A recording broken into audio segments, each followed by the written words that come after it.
കവിയൂർ പൊന്നമ്മയ്ക്ക് അന്ത്യാഞ്ജലി അർപ്പിച്ച നാട്. മമ്മൂട്ടി, മോഹൻലാൽ, സുരേഷ് ഗോപി, സിനിമാ, സാംസ്കാരിക, രാഷ്ട്രീയ മേഖലയിലെ പ്രമുഖർ അമ്മമുഖം അവസാനമായി കാണാൻ കളമശ്ശേരി ടൗൺ ഹാളിലെത്തി. സംസ്ഥാന സർക്കാരിന് വേണ്ടി മന്ത്രി പി രാജീവ് ആദരാഞ്ജലി അർപ്പിച്ചു. ആലുവ കരുമാലൂരിലെ വീട്ടിൽ വൈകിട്ട് 4 മണിക്കാണ് സംസ്കാരം.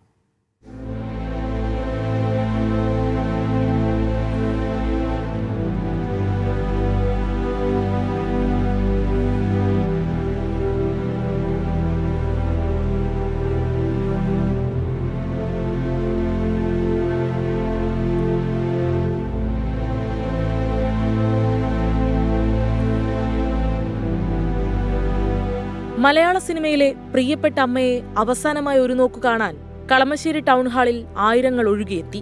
രാവിലെ 9 മുതൽ 12 മണിവരെയായിരുന്നു പൊതുദർശനം.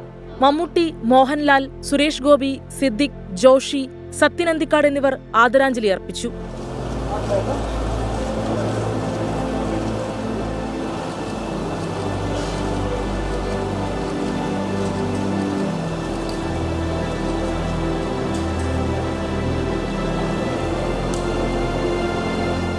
വിട പറഞ്ഞത് മലയാളികളുടെ അമ്മ മുഖമെന്ന് സിനിമാ ലോകം.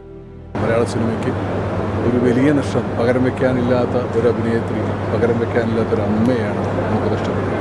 മലയാള സിനിമയിൽ പകരം വെക്കാനില്ലാത്തൊരു അമ്മയാണ് നമ്മുടെ ഈ കുടുംബത്തിലെ ഒരു അംഗം നമ്മളെ വിട്ട് പിരിഞ്ഞു പോയി എന്നാണ് മനസ്സിലാക്കുന്നത്. ആയുസ്സെത്തിയാൽ പോകണം എന്നുള്ളത് അതൊരു നിയമമാണ്. അപ്പോൾ അത് നമ്മൾ അംഗീകരിക്കുക എന്നുള്ളതാണ് ആദരാഞ്ജലികൾ അർപ്പിക്കുന്നത്. സംസ്ഥാന സർക്കാരിന് വേണ്ടി മന്ത്രി പി രാജീവ് റീത്ത് വെച്ചു. മന്ത്രി മുഹമ്മദ് റിയാസ്, പ്രതിപക്ഷ നേതാവ് വി ഡി സതീശൻ എന്നിവരും ആദരാഞ്ജലി അർപ്പിച്ചു. ചേച്ചി കരുത്തോടുകൂടി കുറെ കാലം രോഗത്തോട് പൊരുതി നിന്നിരുന്നു. ഒടുവിലിപ്പോൾ രോഗത്തിന് കീഴടങ്ങിയിരിക്കുകയാണ് ചെയ്യുന്നത്. നമുക്കെല്ലാവർക്കും ഏറെ വേദനാജനകമാണ് ചേച്ചിയുടെ വിടവാങ്ങൽ. അതിൽ ദുഃഖവും അനുശോചനവും രേഖപ്പെടുത്തി. 24 chief editor R Sreekandan Nair ആദരാഞ്ജലി അർപ്പിച്ചു.